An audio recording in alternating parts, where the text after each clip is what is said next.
개신교는 매년 10월 마지막 주일을 종교개혁 주일로 이렇게 지킵니다. 왜 이 날을 종교개혁 기념 주일로 지키냐 하면은 여러분도 잘 아시는 독일의 마틴 루터라는 이 사제가 1517년 10월 31일 날 비텐베르크 성교회 한 성곽에 천주교를 반박하는 그 교리를 반박하는 95개의 조항을 붙인 날이기 때문입니다. 근데 그 사건은 사실 큰 일이 아니었습니다. 루터 자신도 그 일이 큰 일이 될 줄로는 꿈에도 생각을 하지 못했었습니다. 그러나 하나님의 섭리로 말미암아 그 반박문이 마치 그 폭탄에 심지가 될 수 있도록 허락하셔서 그로 인해서 그 유명한 종교 개혁이 이루어지게 된 것입니다. 종교 개혁은 많은 세상 학자들이 이야기하듯이 정치적인 것이나 사회적인 것이나 윤리적인 것이 아니라 그보다 더 중요한 것은 교리의 개혁입니다. 교리. 그리스도의 순수한 복음에 대한 회복, 그리고 성경을 따라 말하고 성경을 따라 생각하고, 오늘 장로님이 그 가운데 기도하셨던 것처럼 오직 의인은, 제가 앞에 할 테니까 뒷부분 하세요. 오직 의인은 믿으십니까? 어떤 인간의 공로, 인간의 자격, 조건, 우리의 신분, 우리의 출처, 이것이 하나님의 은혜를 받는 수단이 아니라 자기 백성을 향하신 값없이 주시는 그리스도의 그 공로, 무한하신 긍휼, 그 사랑이 개신교를 태동케 한 것입니다. 특별히 주님 사랑 교회는 그 정신을 늘 보존하고 성경에 서기 위하여 매년 이런 주일이 되면 특별히 오후 예배를 통해서 종교개혁 기념 강좌를 그렇게 개설하고 있습니다. 오늘은 특별히 고신대 교수이신 황대우 역사신학 교수가 오늘 내방하셔서 칼빈과 한국 교회의 개혁이라고 하는 종교개혁의 정신과 원리, 그것을 한국 교회에, 우리 심령에 어떻게 적용해야 되는가, 이 부분을 잘 설명해 주실 것입니다. 바로 없기는 오늘 제가 이 예배에 참여해서 부족한 저의 설교를 듣고 있는 모든 분들이 그 자리에 참여하셔서 종교개혁의 후예로서 의연하게 그 자리를 이어가실 수 있는 우리 모두가 되시기를 주님의 이름으로 축복합니다. 교회가 천주교처럼 되어가는 이 시대, 그 시대에 어느 한 교회는 성경을 순수하게 보존하고 있어야 하나님의 말씀에 합당한 그 책망을 듣지 않겠다, 그런 생각이 듭니다. 아무쪼록 이 일에 은혜 있기를 또 기도해 주시면 고맙겠습니다. 지난 이제 2달 동안 우리 교회는 9월달 그리고 10월달 에스겔서와 다니엘서를 읽었습니다. 어느 누구도 이 두 성경이 참 어려운데 짜증내는 분도 없고, 목사님 왜 이렇게 이걸 읽어야 됩니까? 라고 하시는 분도 없었어요. 둘 중에 하나인데, 첫 번째는 믿음으로 잘 읽어주셔서 그렇고, 두 번째는 안 읽으셔서, 그러니까 읽지를 않아서 그렇게 반응이 나왔을 수도 있습니다. 그런데 저는 매일 교회와 함께 한 장씩 읽었을 것이다 라는 마음을 갖고 이렇게 말씀을 드리는 것입니다. 이제 2달의 대장정을 마무리하면서 다니엘서의 마지막 장을 읽게 됩니다. 오늘은 특별히 그 12장의 내용이 참 저는 이게 마무리하는 그 장이로구나를 새삼 실감하게 되는 그 내용이 아닐 수 없습니다. 오늘 본문의 내용은 한마디로 요약하면 환난의 때가 온다, 그리고 배교의 시대가 온다. 그러나 하나님의 말씀을 붙잡고 인내하는 자들을 하나님은 반드시 보호하시고 구원을 시키신다. 제가 제목을 자, 제목만 한번 읽어주세요. 시작. 예, 승리는 승리인데 어떤 승리? 완전한 승리다. 이게 다니엘서 12장의 내용입니다. 묵시적인 성격을 다 읽으면 예수님이 재림하실 그때까지 성도는 다양한 환난과 곤고를 겪게 된다. 사회적으로, 정치적으로, 교회적으로, 개인 심령적으로, 가정적으로 그렇게 겪을지라도 때론 세상의 그 세력에 의해서 핍박을 당하고 고난을 당할지라도 그 가운데 하나님의 선택을 받은 자, 곧 하나님의 부르심을 붙잡고 말씀을 붙잡고 인내하는 그들에게는 반드시 하나님이 보호해 주실 것이다. 이게 오늘 본문의 주된 내용인 것입니다. 얼마나 큰 환난이 오기에 다니엘서 12장에 그런 환난을 이야기하는 것일까? 여기 1절 보세요. 1절. 그때에, 환난이 오는 그때를 그때에, 매번 성도들이 적용할 수 있도록 그때 어느 한 시점이 아니라 주님 오실 그날 그때까지, 그때에 내 민족을 호위하는 천사들 가운데 대장인 군주 미가엘이 성도를 돕기 위해서 일어날 것인데, 그 다음 보세요. 또 환난이 있으리니 이는 그 다음 개국 이래로 그때까지 없던 환난일 것입니다. 하나님의 나라가 선 이래로 그와 같은 환난이 없을 그때, 바로 그런 환난의 때가 언젠간 반드시 우리의 삶 가운데 찾아오게 될 것입니다. 11절, 그 한 양상으로 11절 이렇게 소개해 두고 있습니다. 11절, 매일 드리는 제사가 폐허지게 될 것이며 멸망하게 할 가증할 것을 그 자리에, 예배의 자리에 세우게 될 때가 올 것입니다. 언젠가 1290일을 지낼 때까지. 이건 이제 너무 숫자에 마음 두지 마세요. 숫자에 마음 두면 자꾸 이제 이단 사설로 빠지게 되니까 1290일을 연수로 나누면 몇 년일까요? 요한계시록 배우잖아요. 3년 하고도 반. 한때, 두때, 그리고 한때, 두때, 그리고 반때. 그죠? 이건 하나님이 정하신 그때까지. 이런 종말론적인 성격 속에서 고통과 핍박이 따르게 돼 있습니다. 예배를 드릴 수 없는 환경, 그 자리에서 우상을 섬길 수밖에 없는 그 자리. 이것은 한국 교회도 초기 시대에 있었고, 이 당시 말씀을 받고 있는 다니엘 시대에도 동일하게 있었고, 오고 오는 세대 속에 수없이 반복된 그런 환난이 될 것입니다. 그러나 그때 누가 구원을 받는가? 12절 보세요. 자, 누가 구원을 받는지 12절 앞부분. 누가 구원 받는가? 기다리는 사람이 구원을 받습니다. 며칠을 기다리든지 보세요. 며칠. 1335일. 이것도 너무 숫자에 연연하지 마시고 1290일에 45일을 더한 것뿐이니까 환난보다 인내를 더 강조하기 위하여 상징적으로 주어진 표현입니다. 그러니까 인내하는 자들이 주의 말씀을 붙잡고 그 말씀을 붙잡으며 하나님을 소망하는, 그래서 기다리는 그 성도들이 그 마지막에 복을 얻을 것이며 구원을 얻을 것이다. 자, 그들이 누군가? 그들. 자, 보세요. 10절 마지막에도 그들은 10절 마지막 아무것도 깨닫지 못하되 오직 지혜 있는 자는 깨닫게 될 것이다. 그들은 누군가?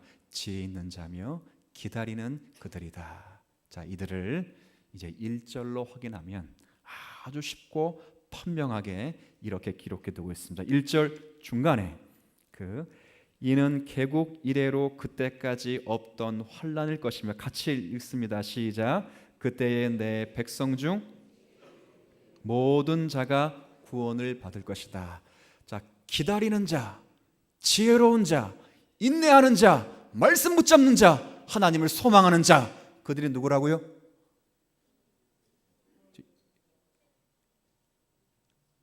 아니, 이제 읽었잖아요 우리가.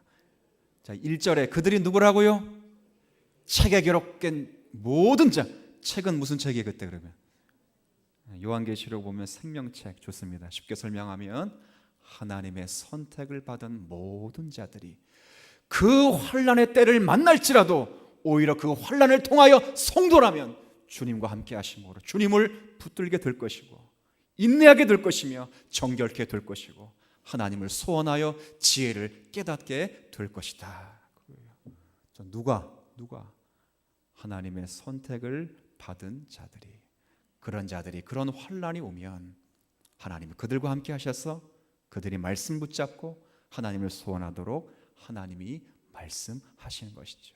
2절에 그런 자들을 위하여 영생이 준비되어 있고 3절에 얼마나 극한 영생의 기쁨인가, 영광인가. 3절 그 중간에 보면 궁창의 빛과 같이 빛날 것이고 3절 후반에는 별과 같이 영원토록 빛날 것이다. 아름다운 상태를 묘사하는 거예요.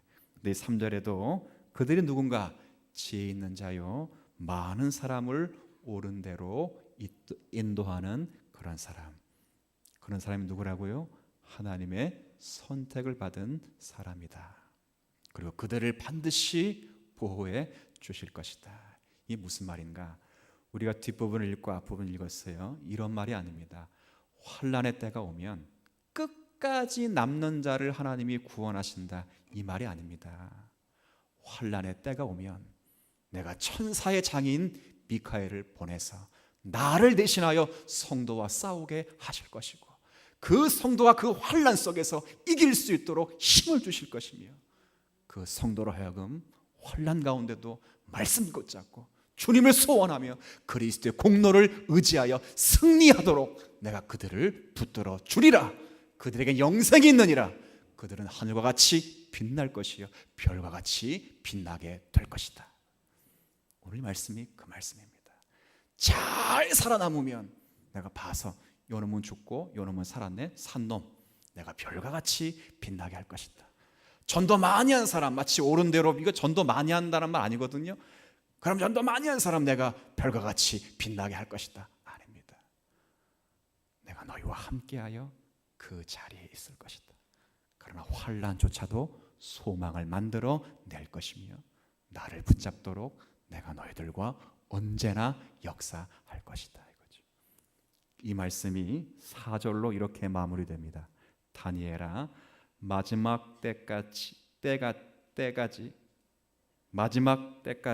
이 말을 간수하고 이 글을 봉함하라. 이 말은 반드시 이 말씀은 1.1획도 오염없이 이루어질 것이다. 그리고 많은 사람이 빨리 왕래하며 지식이 더하리라. 반드시 진리가 옳다는 것이 그때가 되면 선언이 될 것이다. 이렇게 마무리가 되는 이 본문의 말씀을 우리가 읽은 것입니다.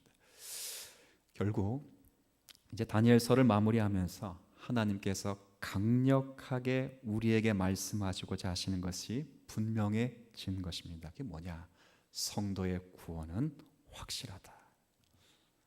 비록 지상 나라가 무너졌고 비록 지상 성전이 무너졌을지라도 절망하지 말아라. 에스겔을 통하여 지상 성전이 무너져도 천성 성전은 여전하고 다니엘을 통해서 지상 나라는 무너졌을지라도 천상 나라는 건재하여 그 성전과 그 나라를 붙드시고 주관하시는 여호와 하나님이 너희와 함께 있어 언제나 성도들을 안전하게 보호해 낼 것이다. 이게 12장의 말씀의 핵심인 것입니다.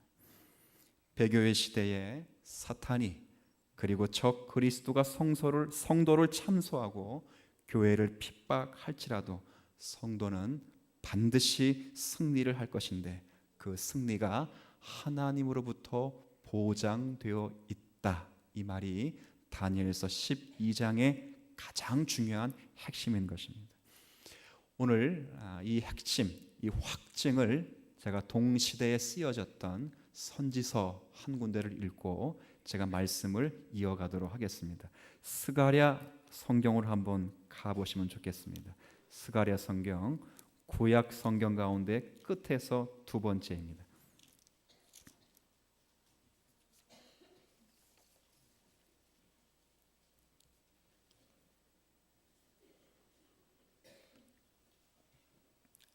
구약 성경 스가랴 성경 3장 1절부터 5절까지.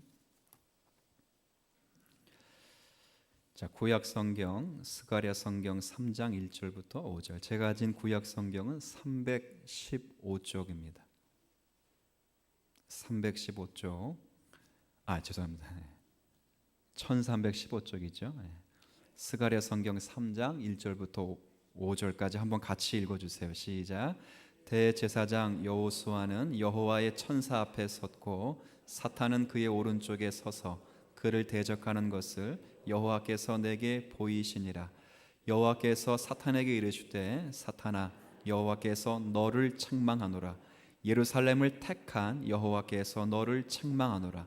이는 불에서 꺼낸 그슬린 나무가 아니냐 하실 때에 여호수아가 더러운 옷을 입고 천사 앞에 서 있는지라. 여호와께서 자기 앞에 선 자들에게 명령하사 그 더러운 옷을 벗기라 하시고 또 여호수아에게 이르시되 내가 내 죄악을 제거하여 버렸으니 내게 아름다운 옷을 입히리라 하시기로 내가 말하되 정결한 관을 그의 머리에 씌우소서 하매 곧 정결한 관을 그 머리에 씌우며 옷을 입히고 여호와의 천사는 곁에 섰더라. 아멘. 자, 이게 무슨 내용이냐면 제가 좀 설명을 해드릴게요. 선지자 가운데 스가랴라고 하는 선지자가 계시는데 이 스가랴 선지자가 환상을 하나 본 것입니다. 환상의 결과는 하나님께서 이스라엘 백성들의 죄를 용서하시고 그들을 정결케 하시겠다고 하시는 환상의 내용입니다. 그런데 여기 환상에서 우리가 등장하는 인물 가운데 많이 들어본 인물이 하나 있죠. 누구죠? 여호수아. 이때 여호수아는 우리가 아는 대로 가나안 땅을 정복할 당시 백성들을 인도했던 그 여호수아가 아니라 다니엘서 12장의 시점에서 바벨론 포로 70년 생활을 끝마치고 고국 땅으로 돌아와서 이스라엘을 재건할 때 그 재건 당시에 백성들의 영적인 지도자인 대제사장 여호수아를 가리키는 그 인물입니다. 근데 이 스가랴가 여하튼 환상을 하나 보는데 누구를 보냐면 세 명의 인물을 봅니다. 한 사람은 여호와의 사자, 그러니까 메신저, 천사라고 보시죠. 여호와의 사자를 보고 또 하나는 여호와의 사자 앞에 선 대제사장 여호수아를 봅니다. 여호수아. 사자 앞에 서 있어요. 그리고 또 누구를 보냐면 여호와의 사자 바로 옆에 선 또 누구를 봤어요? 사탄을 한 실체를 보는. 그러니까 세 명을 보는, 세 인물을 보는데 천사, 사자와 여호수아와 그리고 사탄을 봅니다. 그런데 이 사탄이 여호와의 천사 어디에 서 있다고요? 앞에 서 있는 게 아니고 어디 서 있어요? 왜 옆에 서 있을까요? 귓속말로 쏘곤쏘곤 하려고 서 있습니다. 그러니까 앞에 있는 여호수아를 지금 여호와의 사자에게 사탄이 참소하고 여호수아를 대적하는 말을 하기 위해서 옆에 서 있습니다. 어떤 말로 대적하냐면 자, 추측컨대 4절 한번 보십시오. 4절에 여호와께서 자기 앞에 선 자들에게 명령하사 그다음 그 더러운 옷을 벗기라 하시고. 자, 그러면 이 더러운 옷을 입고 있는 사람이 바로 누구였다는 거예요? 대제사장? 생각을 해보십시오. 여호수아 대제사장은 화려한 옷을 입습니까? 더러운 옷을 입습니까? 지구상에서 이스라엘 백성들이 살아왔던 삶 가운데 가장 화려한 옷을 입어야 될 한 사람이 있으면 누구? 우리 지금 천주교에서 가장 화려한 옷은 누가 입고 있죠? 천주교에서 우리 교화. 그럼 기독교에서는 누가 그 옷 입고 있습니까? 기독교는 안 입죠. 그죠? 안 입죠. 기독교는 안 입어요. 그러나 지금도 천주교에서는 교황이 그 옷을 입고 왜? 자기가 대제사장이기 때문에. 남들은 아니야. 자기가 베드로고 자기가 대제사장이에요. 제사장은 깨끗한 옷을 입습니다. 그런데 여기 있는 여호수아는 깨끗한 옷이 아니라 누더기 옷을 입고 있습니다. 이것을 보고 사탄이 천사에게 조소하는 것입니다. 하나님 보십시오.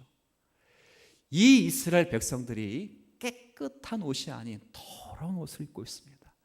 저들의 무능력과 저들의 죄로 인하여 저들이 정결하지 못하여 하나님 앞에 죄로 인하여 저들을 멸망할 수밖에 없습니다 라고 지금 조소하고 있는 거예요. 그러니까 이 상황이 얼마나 그러니까 개인적으로도 백성들로서도 안타까운 상황이냐면 이스라엘 백성들의 상황을 여호수아의 옷으로 지금 비유해 주고 있다 그 말이에요. 나라가 멸망당했죠. 성전이 무너졌죠. 그렇게 자랑했던 성전과 거기서 드려졌던 화려한 제사가 다 날아갔어요. 하나님의 인내를 거듭함에도 불구하고 그들의 죄로 인하여 그것이 쓰러지고 무너지고 바벨론 포로 70년의 세월을 다 맞춰도 회복되지 않는 심령으로 지금 고국 땅에 돌아와서 성전을 건축하는 그 마음은 다 잊어버리고 편벽히 자기 집만을 위해 세우면서 그렇게 하나님을 잃어버리고 있는 그 상황을 보여주는 거예요. 여호수아의 옷으로 보여주는 거예요. 마치 절망과 낙심하고 있는 그 백성들의 모습을 그 옷으로 보여주고 있죠. 그래서 이 더러운 옷을 입고 있는 여호수아는 사실은 이스라엘 백성들의 영적인 상태를 그대로 보여주고 있는 그런 표현이에요. 여기 2절에 보면 그 상태가 얼마나 나쁘냐면 2절 그 마지막에 보세요. 마지막에 보면 2절 마지막 부분에 불에서 꺼낸 그슬린 나무가 아니냐. 이게 누구의 상태라고 지금? 이스라엘 나라의 상태라는 거예요. 그 상태, 이방인들에게 멸망을 당하고 타다가 남은 나무 토막과도 같은 아무 쓸모도 없는 그런 상태에 불과하죠. 그래서 사탄이 그 옆에서 하나님께 참소를 하는 것입니다. 뭐라 참소했겠어요? 하나님 보십시오. 하나님께서 그동안 그렇게 자비를 베풀었건만 그렇게 반역을 하다가 이제 형편없는 모습으로 이들이 돌아오지 않았습니까? 이들에게는 아름다운 모습이 전혀 없습니다. 거기다가 지난 세월 동안 이들이 했던 행악, 그들이 가졌던 악행들을 생각해 보십시오. 더 이상 긍휼을 베푸실 필요가 없습니다. 더 이상 이 사람들은 긍휼을 받을 자격이 없습니다. 이렇게 참소하고 여호수아를 대적하는 것입니다. 근데 문제는 하나님이 뭐라고 말씀하시는 게 중요해요. 사탄이 이스라엘과 여호수아를 그렇게 대적하고 참소하지만 하나님은 뭐라 말씀하시는지 2절 제가 한번 읽어드릴게요. 이게 참 멋있습니다. 2절 여호와께서 사탄에게 이르시되 사탄아 여호와께서 이스라엘을 책망하노라 이렇게 되어 있지 않습니다. 여호와께서 너를 책망하노라. 이때 너가 누구의 너? 사탄입니다. 예루살렘을 택한 여호와께서 똑같이 아까 다니엘서 12장 1절과 성경에 기록된 생명책에 기록된 내가 택한 내 백성을 위하여 내가 구원을 베풀리라 똑같은 표현으로 예루살렘을 택한 여호와께서 너를 책망하더라. 그리고 이는 불에서 꺼낸 그슬린 나무가 아니냐. 이 말은 결국 이스라엘 백성들을 책망하는 모습이 아니라 이 표현은 사탄을 책망하면서 이 사탄아 이런 몰골을 하고 있는 이 이스라엘이 너는 불쌍하지도 않느냐 이 이야기를 하고 있는 그런 표현이에요. 여기서 우리가 좀 주목해야 될 것은 참 이게 너무 제게는 참 은혜가 되는 표현인데 무슨 말이냐면 동일한 이스라엘 백성들의 상태를 두고 의견이 갈린다 그 말이에요. 하나님의 의견과 사탄의 의견이 갈립니다. 사탄은 이스라엘 백성들의 그 비참한 상태를 놓고 조금 전에 말씀드린 바와 같이 하나님 얘들 보세요. 도대체 잘난 것이 없습니다. 두드려 맞고 왔고 지금도 정신을 못 차렸습니다. 옷 좀 보세요. 저 더러운 저들의 추악한 모습을 보세요. 저들의 심령을 보세요. 뭐 나은 것이 없습니다. 저들은 긍휼을 받을 하나님의 사랑을 받을 자격도 없고 조건도 없습니다. 주님 죽이세요, 버리세요 이렇게 참소하는데 하나님은 뭐라 말씀하셔요? 그렇지 않다. 야 이 사탄아 너는 이 상태를 보고도 불쌍한 마음이 들지 않느냐? 그래 네가 한 말이 다 맞다. 근데 나는 얘네들이 불쌍하다. 그렇게 이야기를 하시는 거예요. 보십시오. 하나님의 마음이 움직입니다. 왜 움직여요? 왜 움직여? 하나님의 마음이 움직이는 것이 이스라엘 백성들이 뭘 잘해서 그것 때문에 움직이는 것이 아닙니다. 하나님의 마음이 움직이는 단 한 가지 이유가 있다면 이스라엘 백성들이 하나님의 자녀이기 때문이요, 선택받은 백성이기 때문이다. 그 이야기를 지금 하고 있는 말씀이죠. 여러분, 그 아이들 키워보면 아이들의 특징은 말을 안 듣는 것입니다. 그렇죠. 우리 애들도 마찬가지인데, 아이들이 어렸을 때, 어렸을 때가 아니고 저희 집 기준으로 하면 이때, 지금 얼마나 말을 안 듣냐면, 이게 뛰어다니는 게 폼이 영 나지 않아요. 그래서 뛰어다니면 넘어질 것 같아서 뛰어다니지 말아라, 좀 조용히 다녀라, 너 뛰어다니다 하면 안 된다. 그래서 엄마가 너 뛰어다니다가 나중에 넘어지면 크게 다쳐, 그러니 뛰지 마. 근데 좀 전에 제가 아이들의 특성이 뭐라 그랬어요? 말을 안 듣는데 그냥 안 듣지 않고 죽어라고 안 듣죠. 지금 남의 집 이야기하는 게 아닙니다. 죽어라고 안 들어서 결국은 뛰어요. 뛰다가 넘어져서 결국 엄마의 말대로 무릎 깨지고 코 깨지고 이마 깨지고 그렇습니다. 그때 엄마가 뭐라 그러죠?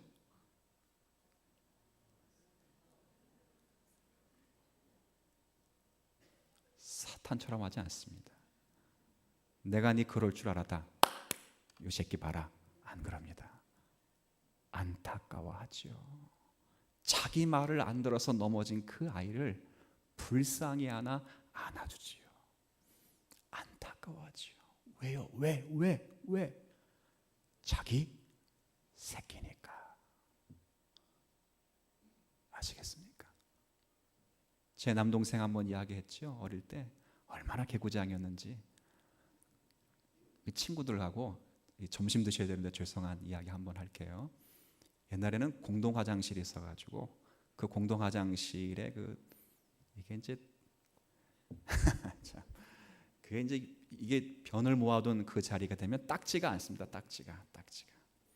근데 애들이 깡이 나가지고 그 변 딱지를 툭툭툭 뛰어다니는 것 같아요. 여러 명이 뛰는 사람이 떨어지면 빠지면 이제 걔는 이제 이제 재수 더럽게 없는 놈이죠. 뛰다가 제 남동생이 빠진 겁니다. 수없는 아이들 중에. 그러니까 친구들이 초등학생 1, 2학년 됐으니까 손가락 하죠. 손가락질. 엘라리 꼴라리 지저분해 막. 근데 그 아이를 빨고 닦고 안고 뛰는 분이 누군지 아세요? 왜 그럴까요? 내 새끼니까. 내 그럴 줄 알았다. 너 뛰면 내가 빠진다 그랬지. 이렇게 안 하시더라고요. 그래? 안타까워서 울면서 안고 가시더라고요. 이게 부모예요. 다니엘서 12장과 지금 스가랴 3장이 말씀하는 내용이 그겁니다. 그래요. 사탄이 한 말이 틀린 말이 아니에요. 저들의 실패와 저희들의 게으름과 저들의 무능력으로 저들은 벌거벗은 몸이요, 정결치 못한 더러운 누더기 옷을 입고 있는 것이 맞아요. 사탄이 참소가 틀리지 않아요. 그러나 책망을 하나님이 사탄을 하시고 오히려 이스라엘 백성들을 위로하시면서 내 새끼 건들지 말라, 그렇게 말씀하시는 내용이에요. 이게 우리가 믿는 하나님이십니다. 오늘 이 하나님이 여러분을 부르시는 거죠. 제가 이런 말씀을 드리면서 우리 시대를 살아가는 성도들이 기독교의 믿음을 자꾸 오해하는 경우가 있다 생각해요. 종교개혁 기념주일이니까 부분을 더불어 설명할게요. 제가 500주년, 오늘 499주년인데 500주년이 되는 해에는 종교개혁 기념 설교를 할 것입니다. 그런데 오늘은 그냥 오후 예배를 마치고 제가 간략하게 말씀드리면, 저는 이 시대를 살고 있는 많은 신앙인들이 기독교의 믿음을 자꾸 하나님과 나와의 거래로 생각하는 경우가 참 많습니다. 물론 이런 것이 매우 나쁜 생각도 아니고 틀린 생각이 아니라는 것은 압니다. 어떤 생각이냐면, 하나님이 내게 은혜를 주시고 그 은혜를 입었으니 내가 이제 멋진 모습으로 하나님께 나아가자. 물론 틀린 생각도 아니고 당연히 우리가 그렇게 생각을 해야 됩니다. 그러나 이렇게 멋지게 사는 것이 우리가 하나님의 사랑을 얻어내기 위한 어떤 근거도 될 수 없다는 것을 기억하셔야 됩니다. 조금 전에 다니엘서 12장의 말씀처럼 저들이 지혜롭기 때문에, 저들이 끝까지 끝까지 살아남아서 하나님이 저들을 구원시키는 것이 아니시라 저들은 인내할 수 없고 끝까지 살아남을 수 없기 때문에 천사장을 보내셔 그들을 안고 뛰신 하나님의 은혜가 그들을 인도하여 세우시는 것처럼 우리가 사랑받는 단 한 가지 길은 하나님의 은혜와 긍휼 안에 있기 때문이다 그 말이죠. 많은 분들이 이렇게 말할 수 있어요. 목사님 그러면 성도들이 개판으로 살면 어떡하죠? 뭐 그렇게 물을 수 있을 것 같아요. 예. 그런데 우리는 제가 그런 말씀을 드리려고 하는 것이 아니라 우리는 은혜를 받은 만큼 신앙생활에 그 성장은 있어야 되는 것이 분명한 것은 맞습니다. 그러나 그렇기 때문에 하나님께서 우리를 사랑하시는 것이 아니라는 거예요.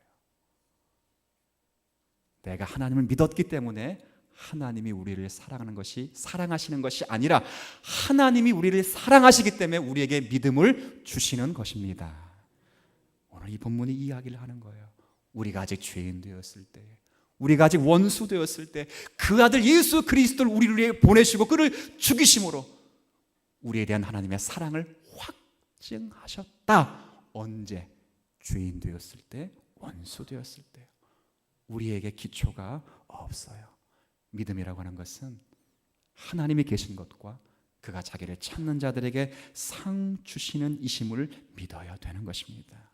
나의 상황이 아니라 그분의 사랑과 그 아들 예수 그리스도의 공로, 나를 위해 십자가를 지신 그 어린 양 되신 그리스도에게 소망을 거는 것, 이것이 신앙이에요. 담대하셔야 돼요. 어떤 상황에서도 어떤 자세로도 하나님께 나아가는 일을 방해할 수 있는 존재가 없어요. 사탄의 말이 틀린 말이 아닐지라도 하나님은 사탄을 오히려 책망하고 계시는 것입니다. 오랜 이야기 같은데 드라마 배우 가운데, 탤런트 가운데 하이라 씨 아십니까? 하이라? 네, 하이라 알죠. 하이라 씨가 이제 아마 오래된 것 같아요. 그 드라마를 찍는데 드라마의 엄마로 이제 엄마의 극을 맡았습니다. 그런데 그 엄마에게 드라마 중에 자녀가 있는데 제가 이제 아들인지 딸인지를 모르겠어요. 근데 이제 그 자녀가 극중 자녀가 있는데 이 극중 자녀가 자기 집에 있는 진짜 자녀랑 나이가 똑같아요.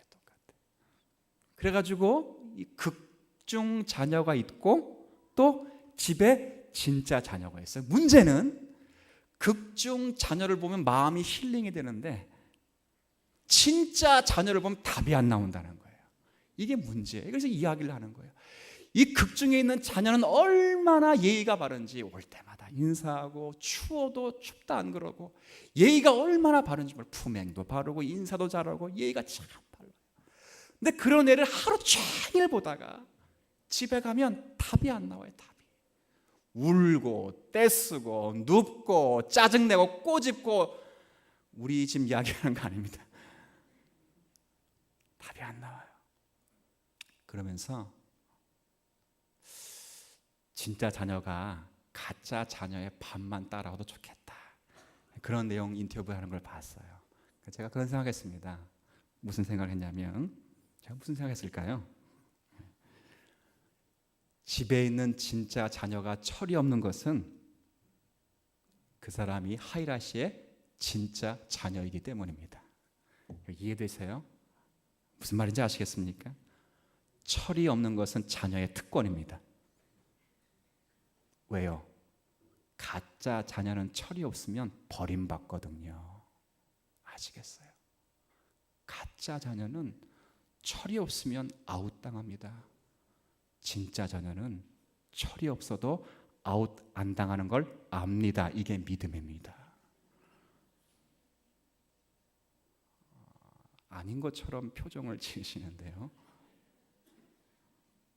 엄마가 너 이렇게 저렇게 하면, 우리 집은 그렇게 안 하지만 이렇게 저렇게 하면 너 진짜 그렇게 얘기해도 애들은 이렇게 저렇게 해도 나를 믿지 않는 걸 알아요. 이게 뭐라고요? 믿음일입니다. 믿음. 다니엘서 12장과 스가랴 3장이 그 이야기를 하는 겁니다. 하나님이 나를 버리시지 않고 언제라도 나를 받아주시는 사랑의 아버지라는 것을 확증하라. 다니엘서 12장의 내용입니다. 그 아들 예수 그리스도가 증인으로 계시지 않느냐. 내 아들까지 주었는데 내가 너희를 위하여 못 줄 것이 무엇이 있겠느냐, 그 말이에요. 목사님, 혹시 이렇게 말하면 성도들이 철이 없어지거나 막 나가지 않을까요?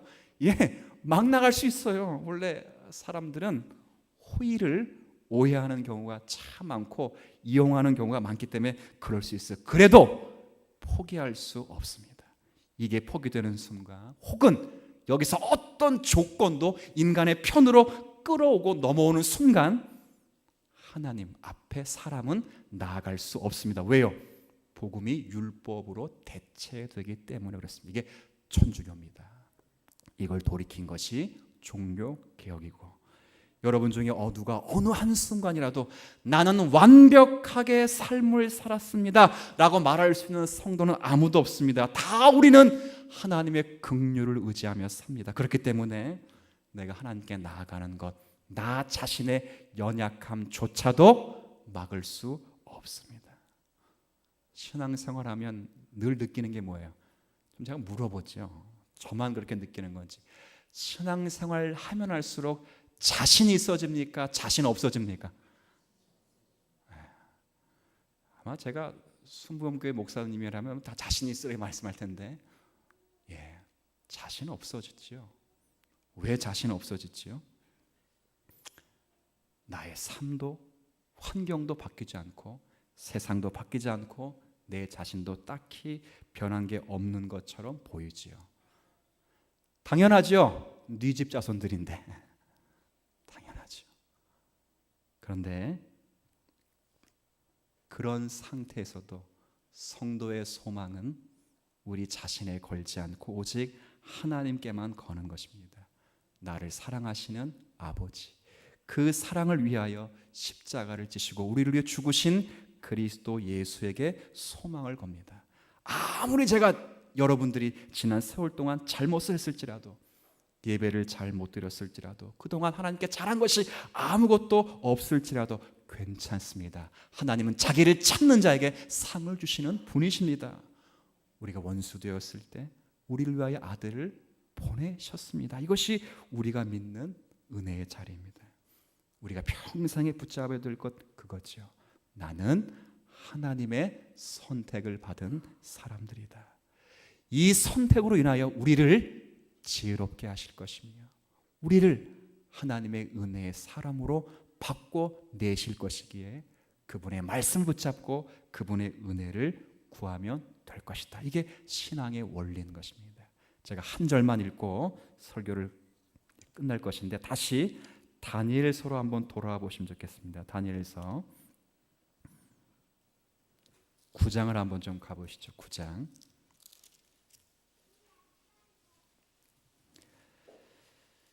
자, 다니엘서 9장 18절. 다니엘서 9장 18절의 말씀. 1250쪽입니다. 다니엘서 9장 18절. 자, 우리 한번 같이 좀 읽어 주시겠어요? 시작. 나의 하나님이여, 귀를 기울여 들으시며 눈을 떠서 우리의 황폐한 상황과 주의 이름으로 일컫는 성을 보옵소서. 우리가 주 앞에 간구하옵는 것은 우리의 공의를 의지하는 것이 아니요 주의 큰 긍휼을 의지하여 함이니이다. 아멘. 무슨 말씀인지 아시겠죠? 우리 앞에 우리를 세울 수 없는 존재이나 하나님의 그 긍휼으로 인하여 우리가 이 자리에 서 있음을 고백하실 수 있는 성도, 그들이 영원토록 빛날 하나님의 성도일 것입니다. 기도하겠습니다. 아버지 하나님, 은혜를 인하여 감사드립니다. 오늘 받은 말씀 가슴에 깊이 새겨 우리의 공로와 우리의 잘남이 아닌 오직 그리스도 예수 안에 베푸신 하나님의 그 큰 긍휼과 하나님의 선택으로 우리의 신분과 우리의 자리와 우리가 허락된 은혜가 있음을 깨닫는 성도 되게 하셔서 그분을 붙잡고 그리스도 예수 공로를 의지하여 믿음으로 이 시대를 살아 승리하는 성도들 되도록 은혜를 더하여 주옵소서. 예수님의 이름으로 기도 올리옵나이다. 아멘.